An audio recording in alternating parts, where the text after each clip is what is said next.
Buenas tardes, jóvenes del quinto de secundaria del Divino Maestro. Los docentes de Ciencia y Tecnología hemos elaborado el siguiente documento denominado ¿Cuál es la historia de la electricidad? Tales de Mileto, 600 años antes de Cristo, descubre la estática al frotar un trozo de ámbar con un trozo de tela. Otto von Werkay inventa en 1672 inventa una máquina electrostática capaz de generar una carga eléctrica y la primera bomba de aire. Muchenbrock, 1745, crea la botella de Leyden, que almacena energía estática. Benjamin Franklin, 1752, hizo un famoso experimento con una cometa. Confirmó que los rayos eran descargas eléctricas. Inventó el pararrayos, estudió la electricidad estática y dio términos como electricidad positiva y negativa. Alessandro Volta, 1800, descubrió la primera célula eléctrica o celda eléctrica.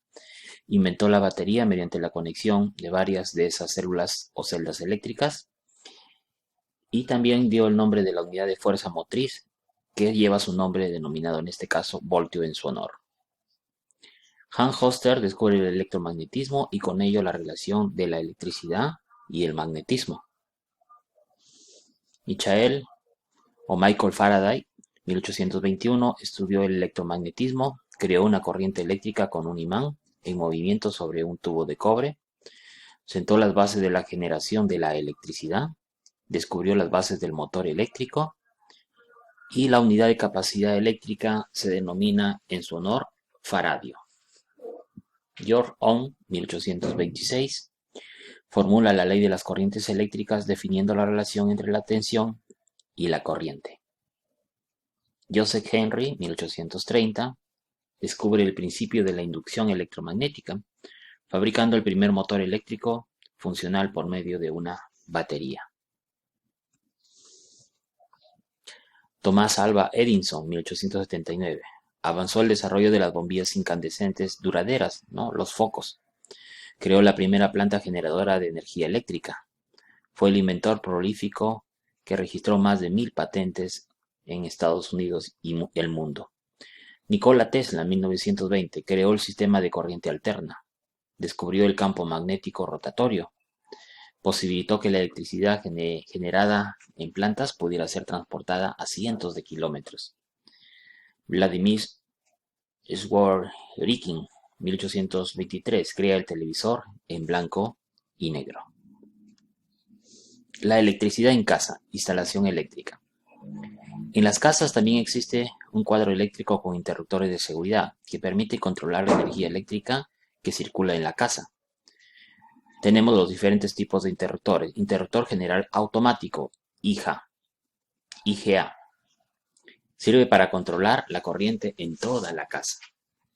Interruptor diferencial, ID. Corta el suministro de energía si detecta alguna fuga. Puede apagarse automáticamente en cuanto se produce una avería, para evitar, por ejemplo, cortocircuitos. Interruptores parciales, PIA. Permiten desconectar la energía eléctrica de una parte de la casa o en una parte de la instalación. ¿Ya? Recuerda que el voltaje de la corriente que llega a nuestros hogares es de 220 voltios y tiene una frecuencia de 60 Hz por segundo.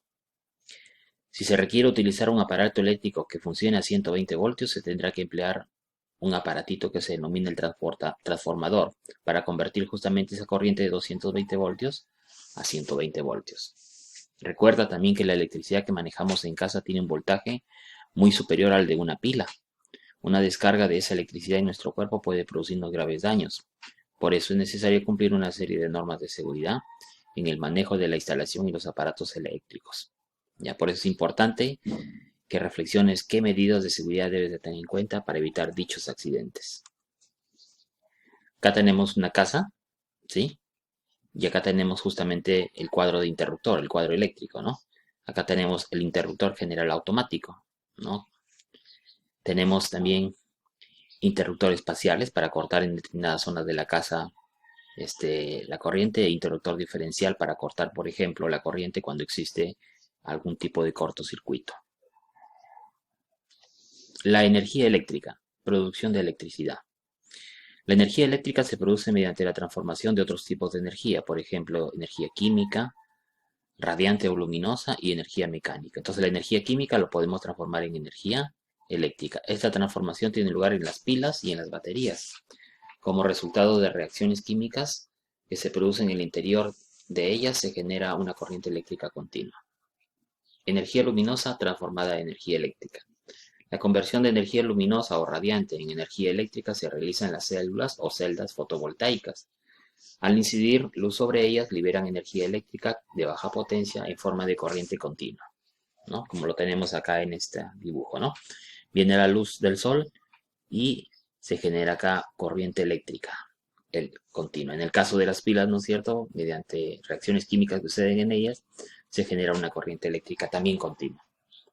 Energía mecánica, transformarlo a energía eléctrica, como sucede en los alternadores de corriente, ¿no? Como en el caso de una bicicleta. ¿Lo visto? Cuando una persona pedalea, ese movimiento de los pedales, ¿no? Mediante un alternador que tiene la bicicleta, puede transformar la energía mecánica en energía eléctrica y se puede encender un foquito, ¿no?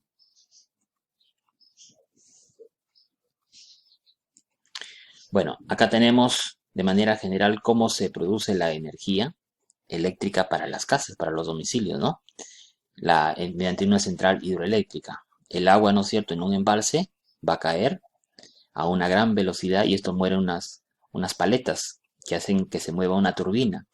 Y en un generador, ese movimiento mecánico genera corriente eléctrica, ¿no? Que es llevado hacia la estación transformadora a través de los cables de alta tensión, hacia otras estaciones transformadoras de una ciudad, por ejemplo, ¿no? En los patios de llave que le llamamos de corriente eléctrica, y esta lo distribuye, ¿no es cierto?, a través de la red de conexiones eléctricas a los diferentes domicilios. Ahí se distribuye y se consume justamente la corriente eléctrica. En el caso de la bicicleta, para conseguir esta transformación de energía se utilizan unos generadores de energía eléctrica llamados alternadores, lo que hemos estado comentando en la bicicleta. El ejemplo más sencillo es la dínamo de una bicicleta. Consta de un eje en el que hay un imán. ¿Ya? Hay un eje y acá está el imán. Miren, este es el eje y acá está el imán, que puede girar alrededor de una bombilla de hilo conductor. Acá tenemos bombillas de hilo conductor.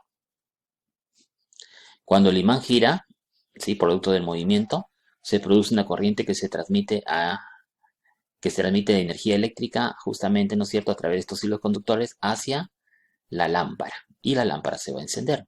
Este es el fundamento de la producción de energía eléctrica en las centrales eléctricas, empleando la utilización de alternadores. Estos dispositivos que ves acá son alternadores de corriente eléctrica que se encuentran, por ejemplo, en las centrales que producen corriente eléctrica, por ejemplo, centrales hidroeléctricas, que tienen unos imanes, ¿no?, que están envueltos con alambres de cobre y que estos imanes se mueven justamente por el movimiento del agua a través de unas paletas. Las centrales eléctricas tienen grandes alternadores movidos por turbinas. Las turbinas poseen unas palas o álabes, que son las paletas, que al ser empujadas ponen en movimiento al eje del alternador, provocando una corriente eléctrica, como ya hemos explicado. La forma de obtener energía mecánica para empujar las palas de las turbinas nos permite clasificar a las centrales, principalmente en las hidroeléctricas, que emplean el movimiento del agua, y las térmicas, que emplean, ¿no es cierto?, el calor, ¿no?, generado por combustibles fósiles, como se observa acá. Mientras que en las centrales hidroeléctricas se aprovecha la energía cinética potencial del agua de un río o de una presa, acá en el dibujo se ve. En las centrales térmicas se emplea energía química de un combustible o fósil, como se observa acá, ya sea el carbón, el petróleo, gas natural, ¿no? O también se puede emplear energía nuclear, ¿no?, a través de sustancias de radioisótopos que generan gran cantidad de energía, ¿ya?, con la intención de calentar el agua, generar vapor de agua en este tipo de centrales termonucleares y también las termoeléctricas, y ese movimiento del vapor de agua mueve unas turbinas, y esas turbinas hacen que se mueva un generador que tiene imanes, y eso genera corriente eléctrica. En nuestro país, las fuentes energéticas utilizadas para producir energía son la energía solar, la energía de las olas eólica, la energía térmica de la biomasa e hídrica. Sin embargo, la mayor parte de la energía eléctrica producida en el Perú proviene de las centrales hidroeléctricas. La energía hidroeléctrica. La energía hidroeléctrica es una forma sencilla de aprovechar la energía cinética del agua en movimiento. Es una fuente inagotable, limpia y gratuita. Esta energía es generada por el sol. El sol calienta las mareas en el agua de mar, ¿no? Es decir, aumenta su energía interna y las evapora, formándose las nubes, que a su vez devuelven el agua al suelo mediante la lluvia y la nieve, originando los arroyos y los ríos, ¿no? Y se puede utilizar ese movimiento del agua en los arroyos y ríos para generar justamente energía eléctrica. Las centrales hidroeléctricas. Las centrales hidroeléctricas se instalan en el curso de los ríos, junto a las presas capaces de embalsar suficiente cantidad de agua. En el fondo de la presa se abren unas tuberías que canalizan el agua, ¿no? Para que el agua genere un gran movimiento, energía cinética, a presión, dice, para que llegue a las turbinas. Cuando este chorro de agua a presión empuja las palas de la turbina, su energía potencial se transforma en energía cinética de rotación. De esta forma se consigue el movimiento de las aspas de la turbina y origina una corriente eléctrica en el generador de corriente eléctrica, en el alternador. En estas centrales de la energía cinética del agua en movimiento se transforma en energía eléctrica, ¿no? Entonces el agua que, ¿no es cierto?, de la presa comienza a caer a gran velocidad, generas el movimiento de esas turbinas que en el alternador ya comienza a formar una corriente eléctrica. Este es un generador de corriente eléctrica. La potencia de este tipo de centrales depende del desnivel de agua, por eso tiene que haber una caída en la presa y del caudal que atraviesa la turbina, o sea, la cantidad de agua. En las zonas de montaña hay muchos ríos pequeños de curso accidentado, cuyo caudal no permite el establecimiento de grandes centrales hidroeléctricas, ¿no? En nuestra geografía es demasiado accidentada en los Andes, pero sí su aprovechamiento energético por medio de mini centrales, que son instalaciones cuya potencia es inferior a los 10 megavoltios. En conjunto, esas mini centrales aportan una cantidad de energía importante y su impacto medioambiental es mucho menor. Las centrales térmicas de combustibles fósiles. Las centrales térmicas producen electricidad a partir de la energía química almacenada en un combustible, por ejemplo el petróleo, el carbón o cualquier otro combustible fósil. ¿Cómo es el funcionamiento de una central térmica? El calor generado al quemar el combustible, como se observa acá, carbón, petróleo, qué sé yo, se emplea para calentar el agua en una caldera, ¿no? Acá se va a calentar el agua en esa caldera, que se transforma en vapor. Este vapor de agua se dirige hacia unas turbinas y las hace girar debido a su empuje. Entonces el vapor de agua en la turbina hace, ¿no es cierto?, que el generador comience a generar corriente eléctrica por el movimiento. Un generador, el aparato capaz de producir electricidad, está acoplado a las turbinas, como se observa acá en el dibujo. De manera que a medida que éstas giran, se produce la energía eléctrica. El generador está conectado a un transformador que convierte la corriente eléctrica para que se comience a distribuir a través de los tendidos eléctricos o los cables de alta tensión. Existe un sistema de refrigeración que permite convertir el vapor de agua que se está produciendo en esta central termoeléctrica, que ha pasado por las turbinas en agua líquida, ¿no? O sea, ese vapor se transforma en agua líquida y nuevamente vuelve a comenzar este ciclo, o sea, se vuelve a reciclar el agua, en otras palabras, a partir de la energía térmica obtenida de los combustibles. Y eso evita menos contaminación y mayor eficiencia del sistema también.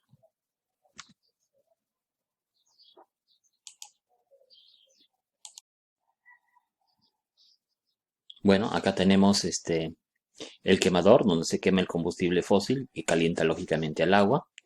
Esta agua en forma de vapor va a mover unas turbinas, ¿no? Unas paletas que hacen que el generador también, ¿no es cierto?, comience a ponerse en movimiento y esto genera corriente eléctrica que es distribuida a través de cables de alta tensión.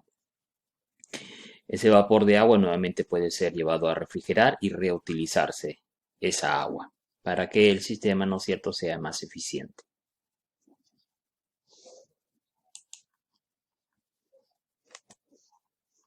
La energía eólica. Los vientos son una manifestación indirecta de la energía solar. El viento se produce por el diferente calentamiento de una región con respecto a otra. Debido a esto, el aire caliente de la primera región, por ser más ligero que el aire frío, se eleva dejando un hueco que es rellenado por el aire más frío, que procede de otra región.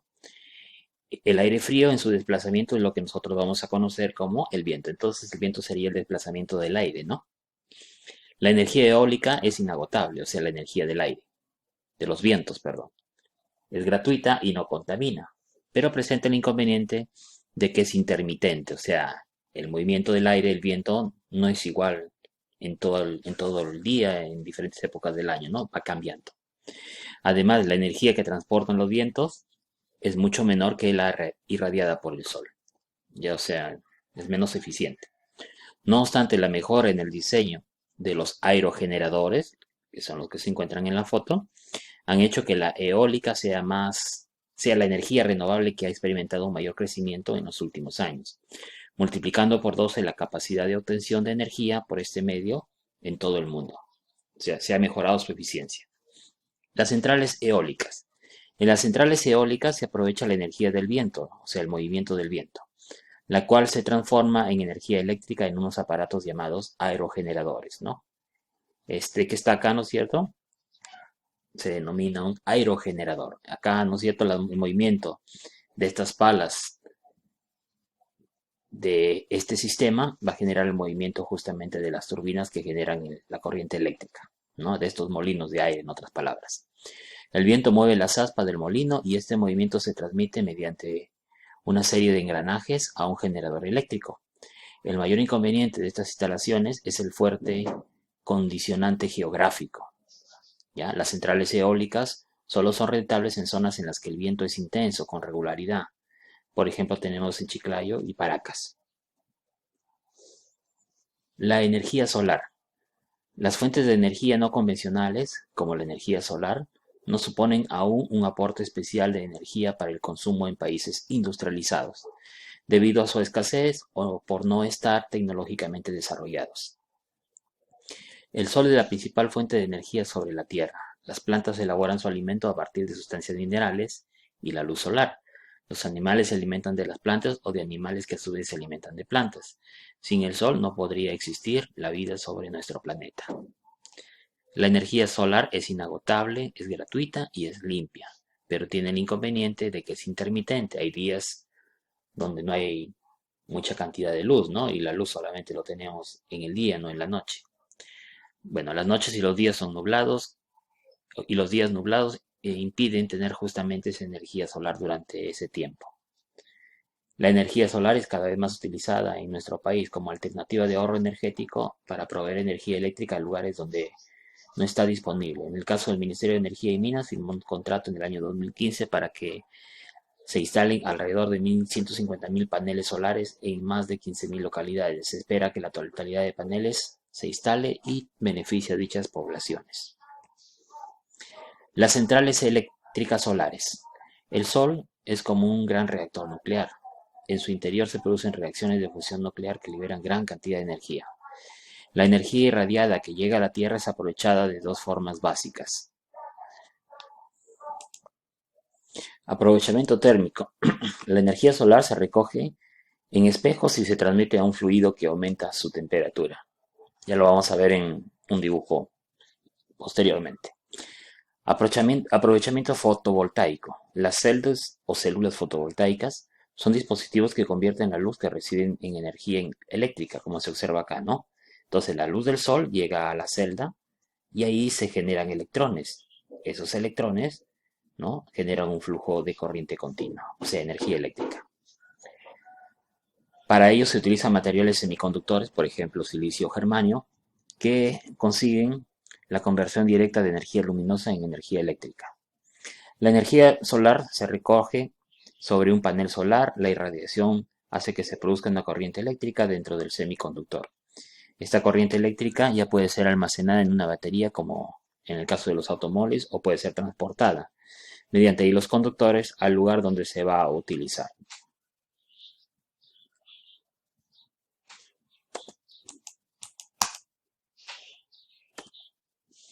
Bueno, acá tenemos, ¿no es cierto?, cómo se está utilizando la energía del sol, en este caso la energía calorífica, ¿no? El aprovechamiento térmico.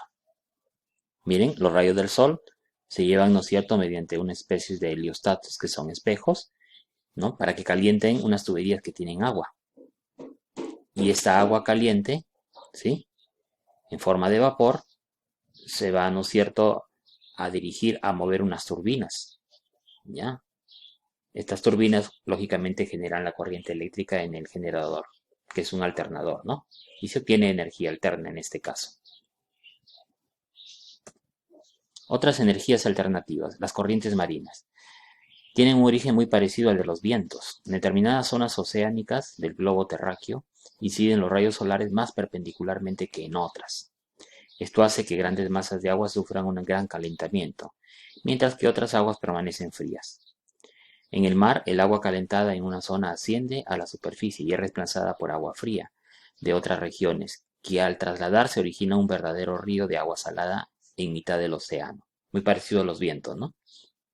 Sin embargo, aparte de las ventajas que suponen las corrientes para los marineros, ningún otro aprovechamiento se ha podido realizar de esta manifestación de energía solar en el mar. O sea, significa que las corrientes marinas todavía no está muy desarrollada la tecnología para obtener corriente eléctrica de dichas corrientes marinas. Ondas y olas. Las ondas son provocadas por alguna perturbación de la superficie del mar. Las ondas son impulsadas en todas direcciones. Aumentan enormemente de tamaño por la acción de los vientos y recorren grandes distancias. Ya ustedes lo han visto en el mar. La energía que transportan es enorme, ya que supone el movimiento de grandes masas de agua.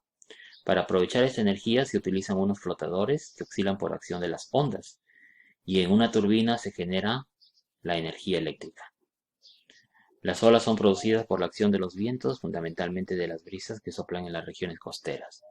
Desafortunadamente todavía no se ha descubierto un medio eficaz para controlar y transformar esta manifestación energética del mar y así poder convertirla en una energía útil y manejable, ¿no? Entonces acá tenemos una especie de flotadores donde llegan las olas y hacen una presión, miren, sobre el aire. Esa presión, ¿no es cierto?, del aire, en este caso, genera un viento y eso puede mover unas paletas que mueven a unas turbinas y se puede generar corriente eléctrica, ¿no? Es una manera también de obtener una energía de las ondas y olas, aunque no está muy bien desarrollada esta tecnología. Las mareas. La energía de las mareas se aprovecha en las centrales mareomotrices, ¿no? El agua, al subir y bajar, mueve unas turbinas generando así energía eléctrica. Tienen un mecanismo parecido al de las centrales hidroeléctricas. Entonces, cuando se dejan abiertas, ¿no es cierto?, compuertas y la marea sube, el agua, ¿no es cierto?, también va a subir en este embalse. Se cierran esas compuertas y cuando la marea baja, entonces va a haber un desnivel. Se abren esas compuertas y el agua comienza a caer y comienza a generar, ¿no es cierto?, el movimiento de unas turbinas que al final generan corriente eléctrica. Entonces, esa es la energía mareomotriz. Actividad. Elaboramos organizadores gráficos. Elabora una línea de tiempo con los principales sobre los sucesos principales de la historia de la electricidad. 2. Elabora un mapa conceptual sobre la electricidad, la energía eléctrica y cómo se obtiene de diferentes tipos de fuentes de energía. Ticket de salida. ¿Qué es lo más importante que aprendiste en la clase de hoy? ¿Entendiste de la clase de hoy como lo sabes? ¿Qué preguntas tienes sobre la clase de hoy? Muchas gracias, hasta una nueva oportunidad.